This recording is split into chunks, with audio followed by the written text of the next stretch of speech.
வேதவசனம் சொல்லுகிறப்ப நம் போக்கிலும் நம் வரத்திலும் கர்த்தர் கூட இருக்கிறார். அல்லேலூயா.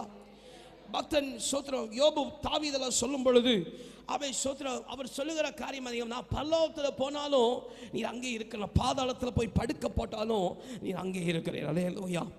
உமக்கு மறைவாய் நான் எங்கே போவேன் என்கிற கேள்வி அங்கே முன்வைக்கப்படுகிறார். அல்லேலூயா. அல்லேலூயா. இவனமான கேள்வி முன்வைக்கப்பட்டதுன்னா நம் இருதயத்தின் யோசனையும் எண்ணத்தையும் கர்த்தர் ஆராய்ந்து அறிந்து பார்த்தவராக இருக்கிறார். அல்லேலூயா. அல்லேலூயா.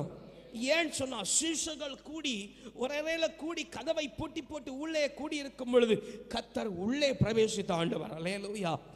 ஒரு உலக பிரகாரமாய் இருக்கிற சோத்திர கட்டப்பட்ட மனிதர்களால் கட்டப்பட்ட செவத்துக்குள்ள நாலாபுறமாய் அடைப்பட்டிருக்கிற செவத்துக்குள்ள கர்த்தர் வர முடியும்னா இந்த மண்ணினால உருவாக்கின இந்த சோத்திர இருதயத்துக்குள்ள கர்த்தர் பிரவேசிக்க முடியும். அல்லேலூயா.